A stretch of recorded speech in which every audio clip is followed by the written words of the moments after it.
생각이 들었습니다. 왜 이렇게 내 집 마련이 힘들까? 빈집이 얼마나 있는지 아십니까? 대한민국에. 현재 대한민국에 120만 채가 빈집으로 있다고 합니다. 그 빈집조차 저희한테 허락되지 않고 있는 상황 자체가 너무 아이러니하다라고 생각이 들었습니다. 대한민국의 주택 공급 정책은 매우 많이 나오고 있습니다. 하지만 그 주택 공급 정책에 비해 기존의 주택들을 잘 관리하고 활용하는 ESG 경영과 ESG 생각에 맞는 것들은 아직 미흡하게 많이 나오고 있지 않는 상황인 것 같습니다. 지속 가능한 ESG 경영 플랫폼들이 필요하다고 생각됩니다. 그래서 많은 민간 주체들이 그 플랫폼을 통해서 서로 단순하게 폐기하고 철거하고 단순하게 하는 것이 아니라 지속적으로 관리하고 활용할 수 있는 것들이 필요하다고 생각이 됩니다.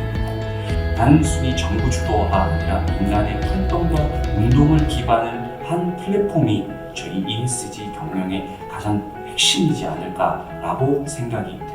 저는 사실 일자리에 대해서 좀 말을 하고 싶었습니다. 이제 청년 입장에서 이번에 보니까 이제 이재명 후보께서 300만 개 이상의 일자리를 창출하실 거라고 하셨고, 뭐 전 정권과 전전 정권도 그렇고, 뭐 100만 개 이상, 200만 개 이상 이런 일자리 얘기를 많이 하시는데요. 그렇게 나왔던 일자리들이 과연 좋은 일자리냐, 청년이 원했던 그런 일자리냐에 대해서는 사실 잘 모르겠습니다. 청년들이 원하는 일자리 중에 지금 제일 중요한 거는 자기 개발을 동시에 할 수 있는 거라고 생각을 하는데요.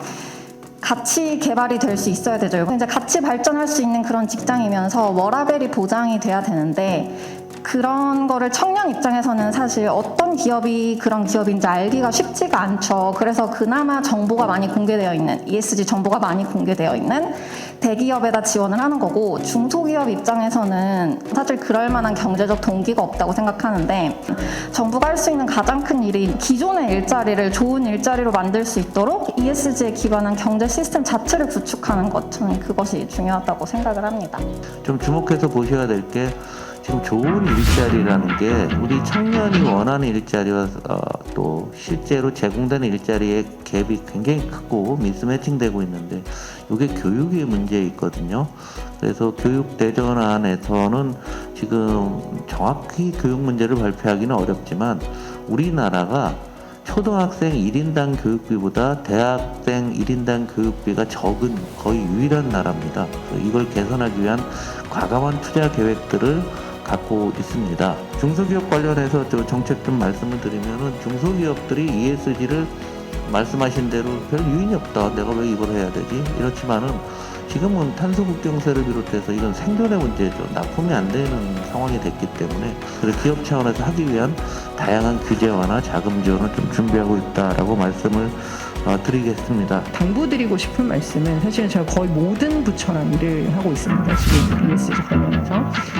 그런데 아무래도 이제 그 공무원 조직, 또 정부의 특성상 그 성과를 내야 되고 그런 부분들이 이제 많다 보니까 각자 ESG의 어떤 그 숙제들을 가지고 막 하세요. 근데 그것이 뭐 받아들인 기업 입장이나 어떤 행동을 해야 되는 이해관계자 그룹 입장에서 보면 새로운 또 중복과 규제 혹은 비효율을 굉장히 많이 가져오는 그런 일들이 반복되고 있는 것 같아요. 그래서 다음 대통령께서는 조금 더 ESG를 정부의 어떤 가치, 또 추진해야 할 중요한 어떤 정책으로 설정하신다면 그거에 대해서 조금 일원화되고 정리된, 그래서 우리가 딱 뛰어갈 수 있는 그런 생태계를 조금 적절한 인센티브를 가지고 계속 만들어갈 수 있도록 그런 부분들을 좀 고민을 했으면 좋겠다는 말씀을 드립니다. 저는 지난주에 경북 쓰레기산을 다녀왔습니다. 그 현장은 정말 처참했고, 제가 이렇게 쓰레기산을 알리기 시작한 때는 2019년 2년 전쯤입니다. 저희 집 인근이 경북 의성이라서 의성 쓰레기산을 3월 17일에 CNN에 보도가 되면서 제가 가봐야 될 것 같다는 생각이 들었고, 현장에 갔을 때는 아파트 8층 높이의 의성 쓰레기산을 뉴스로 볼 때보다 더 컸고, 현장에 도착했을 때 이건 정말 심각한 환경 문제고 쓰레기 문제의 처참한 뒷모습이라는 게 가슴 떨리게 다가왔던 것 같습니다.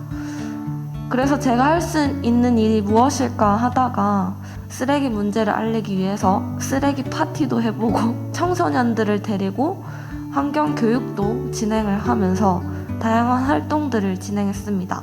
또 세상에 없는 쓰레기산 뮤직비디오도 만들고 지금은 쓰레기산 댄스 챌린지도 만들어서 이제 다양하게 보급하고 있는데요. 저는 이러한 다양한 콘텐츠를 만드는 활동하고 있고 또 앞으로 이 시대를 이끌어갈 청소년 청년들과 함께 재밌는 활동들을 이끌어 나가는 리더 역할을 하고 있습니다. ESG 대통령이 되어야 하는 이유에 대해서 짧게 말씀드리자면 대통령은 국민을 대표하는 사람으로서 함께 실천해주고 또 말한 것에 대해서 책임을 지고 또 그냥 보여주기식이 아니라 진정성으로 해나가야 하지 않을까라는 청년의 입장으로 생각합니다. 감사합니다. 홍 대표님 구독자 몇 명이에요? 한 4년 정도 했는데 1,100명 정도 있습니다. 오늘 여기 참여하신 분들 모두 유튜브 가서 검색하셔서 지지배 누르시고 구독을 다 하셔야 되고 그런 생각이 들더라고요. 그 로마 선언이 유한한 지구에서 무한한 성장은 불가능하다. 여기부터 시작된 거잖아요. 환경운동 하다가 SRI, CSR 뭐다가 이제 ESG로 딱 정착이 되는데 50여 년 걸렸잖아요. 로마 클럽부터 뭐 파리 협약, 뭐 교토 이정서 뭐 이런 거 했는데 이제는 다 거의 다 정리가 됐는데 젊으신 분들이 이렇게 집중하셔갖고서 자신의 삶을 여기다 한 가치를 주고 있다는 측면에서 굉장히 고맙고요. 하지만 청년들이 이야기를 했었을 때 그 이야기들이 뭐 거의 다 진행이 안 되는 경우가 너무 많습니다. 의사결정 구조 안에서 각종 위원회라든지 이런 게 있을 때 청년들의 TO는 거의 소수에 밖에 불과한 상황이거든요. 어른분들은 나 때는 안 그랬는데 너희는 왜 그러냐라는 시각이 있는 것 같습니다. 그러다 보니 그 거버넌스에 참여하기가 힘들게 되고 점점 더 지쳐가는 것이 아닌가라고 생각이 됩니다.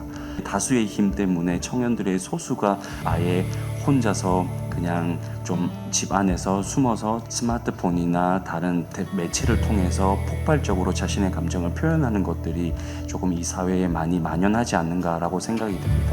그 청년들에게 기회를 주신다면 훨씬 더 다양한 방면으로 사회 문제가 해결될 것이라고 확신이 듭니다. 청년들이 전체 인구에서 차지하는 비중이 꽤 줄고 있죠. 근데 이제 베이비 부모들은 항상 사회의 주류였던 거는 인구가 제일 많았기 때문에 그런 측면도 있습니다. 그 베이비 부모와 그 앞서의 산업화 세대들이 본인 세대들의 어떤 성공에 대한 것에 너무 뭐라 그럴까요? 확신이 너무 강하다 보니까 이런 측면도 있는 것 같습니다. 해외에서는 뭔가 ESG가 이제 단순히 뭐 아까 말씀하셨듯이 착하거나 아니면은 뭐 이론적이거나 이런 게 아니라 약간 쿨하게 받아들여진다고 생각을 합니다. 뭐 할리우드 보시면은 뭐 막 셀러브리티들이 막 채식하는 거 약간 유행처럼 되고 있잖아요. 그래서 한국에서는 특히 이제 연예계의 영향도 크고 하다 보니까 그런 거를 좀 젊은 층들이 많이 참여할 수 있게 뭔가 쿨하고 재미있고 매력적으로 그렇게 문화적인 측면에서도 ESG를 통합하려는 노력이 좀 필요하다고 생각합니다. 정부 차원에서도 충분히 무슨 문화행사 이런데 그런 것들을 통합할 수 있는 기회가 많다고 생각하고 그리고 또 한국에서는 워낙 또 연예계 영향력이 크다 보니까 그렇게 했을 때 파급력도 다른 데보다는 훨씬 더 클 거라고 생각을 합니다. 지금 기업들이 제일 고민이 많은 리더십 그룹에서의 고민이 이제 소셜 이슈인 것 같아요. 특히 기업 내 인권 이슈 이런 부분들에 대한 고민이 굉장히 많고 근데 이제 보면 사실은 굉장히 그 청년 세대 안에서도 젠더에 대한 엄청난 갈등 그리고 그러니까 남녀 성 대결이 이상한 방식으로 사실 지금 굉장히 많이 작동하고 있고요. 관리직 이상들도 청년 세대를 이해하는 것이 쉽지 않지만 청년 세대들도 사실은 그 윗세대에 대해 이해를 넓혀야 돼요. 이거는 사실 서로 상호 계속 학습을 통해서 서로에 대한 이해를 계속 가져가야 되는데 근데 그런 배움의 장이나 이해의 장들이 계속 많지 않다 보니까 서로 계속 갈등이 있고 그래서 젠더 세대 직급별 갈등 이런 부분들이 지금 기업 내에서 굉장히 현안이고 소셜 이슈에서 어떻게 지금 해결해야 되나 모든 리더십의 고민인 것 같습니다. 조금 더 청년들도 그 다른 세대 혹은 다른 성 지금 더 나가서 뭐 LGBT까지 지금 가는데요. 그런 나와 다른 존재에 대한 그 포용성과 다양성 그런 쪽으로 좀 확산된 개념으로 우리가 조금 서로를 더 이해하고 배우려는 노력이 필요하다는 생각이 많이 들어요. 네, 그 중요한 얘기죠. 기업 문화 안에서 바꾼다는 건 굉장히 어려운데 내가 잘나서 돈 번 게 아니라 이해관계자 모두와의 거래 관계 속에서 희생과 아이디어가 섞여서 내가 돈을 버는 거라고 인정을 해야 되는 거죠. 그린워싱에 대해서 좀 이야기를 하고 싶은데요. 우리 정부에서 국가에서는 예산을 줄 때도 좀 정확하게 이 기업이 잘 하고 있는지 그런 채점 기준이나 이런 게 명확해야 될 것 같다는 생각이 들었고 ESG에 대한 투자가 늘었다고 하지만 여전히 환경단체에서는 어려움을 많이 겪고 있는 거는 확실합니다. 특히 지방 환경단체, 청년 환경단체들도 되게 많은데 이런 환경단체들의 목소리도 정확하게 심사를 해서 예산을 줘야 되지 않을까라는 생각이 되게 많이 들었던 것 같습니다. 그 ESG가 이게 스쳐 지나가는 경영학의 패션 같은 걸까 아니면 이게 지속적으로 계속 갈 것인가 이제 그걸 고민해봤더니 이거는 일생에 거의 목표로 잡아가지고 할 만한 그런 프로젝트라고 생각을 했는데 문제는 뭐냐면 이러한 교육들이 저기 지방으로 가면은 그 이 지방에는 그 교육 자원이라는 게 제대로 분포가 안 돼 있어가지고 되게 좀 많이 좀 열악합니다. 영양교육 혁신지원센터 같은 걸 만들어가지고 그 지방산단하고 지방대학교하고 연결시켜가지고 그런 교육을 좀 확대를 하고 싶고 또 나이가 좀 지긋하신 양반들조차도 이게 도대체 뭐야 하는 걸 갖다가 좀 교육을 시켜줄 수가 있을 것 같아요. ESG에서 여러 가지 이제 특히 S와 G 부분에 있어서 성별 관련된 이슈들이 굉장히 많이 거론이 되고 있고 또 기업 가치 측면에서 긍정적인 영향을 미치는 내용들이 많이 발표가 되고 있습니다. 그래서 이 부분들이 조금 더 확실하게 또 여러 가지 그 기업 경영에 있어서도 성평등 경영을 촉진할 수 있는 그런 요소로 반영이 될 수 있기를 바랍니다. 현장에서 이렇게 보다 보니까 재무제표에다가 이제 ESG 관련된 부분을 얼마나 표시하느냐가 아마 우리 ESG 실천위원회가 나서야 될 아주 중요한 일 중에 하나가 될 것 같습니다. 그래서 그런 것들을 회사의 재무제표, 감사보고서에 뭐 젠더 이슈도 넣어야 되고요, 노사 문제도 넣어야 되고, 환경에 대해서 회사가 어떻게 투자하고 이걸 다 이제 공시를 하는데 원래 재작년부터 20년부터 이걸 넣으려고 추진했는데 법안이 이미 발의가 돼 있습니다. 돼 있음에도 불구하고 굉장히 쉽지 않고요. 그 다음에 또 우리 국민연금을 비롯한 각종 연기금들이 ESG 투자 원칙을 중심으로 투자를 해야 된다. 그 법안은 오늘 오셨던 이낙연 대표께서 올 봄에 4개의 법을 발의를 해놓은 상태입니다. 이게 이제 각 상임위별로 법이나 이런 것들이 좀 나눠져 있습니다. 그래서 자꾸 말씀드리는 이게 저도 옆에 듣다 보면은 누가 이걸 모르는 사람은 없으나 법제화할 때 실천력을 담보하기 위해서는 역시 이 대통령이 이 부분에 있어서 굉장한 중요한 역할을 잡고 있다 이런 생각을 하고 이재명 후보께서도 계속 강조를 하신 사항이기 때문에 신정부 출범하게 되면 아마 가장 빠른 시간 내에 처리할 입법들이 민생 입법과 아마 제 생각에는 ESG 입법이 되지 않을까라는 그런 생각을 하고 있습니다. 그 다음에 중소기업과 관련된 부분은 좀 심각한 문제이고 ESG 평가 기준은 중소벤처기업부랑 산자부랑 틀립니다.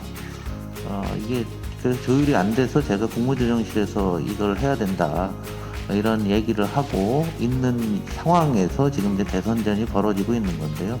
근데 이게 전체적인 컨트롤 타워가 있어야 되는데 약간 다음 정부에서는 틀림없이 ESG가 잘 될 것 같고 또 우리 위원회 여러분들이 각 지역에서 가장 중요한 것은 실천이지 않습니까?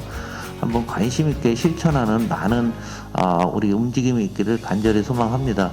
요즘 돈줄 내기라는 말씀 아세요? 혼줄을 낸다 돈으로.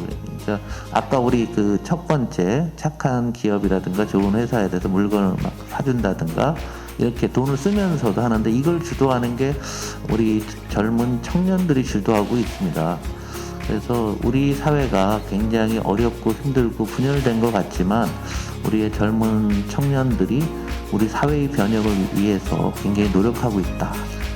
ESG는 다음 정부, 특히 민주당 정부, 또 이재명 후보와 이낙연 대표님도 함께 손을 잡고서 ESG만큼은 함께 할 거기 때문에 여러분들도 한번 적극적으로 참여하시면 여러분들이 세상에 나온 이유를, 존재 가치와 이유를 한번 확인하는 그러한 계기가 되지 않을까라는 생각이 듭니다. 오늘 참석해주신 여러분, 패널 여러분 감사드리고요. 이상으로 ESG 국민 선포식 모두 마치겠습니다. 감사합니다.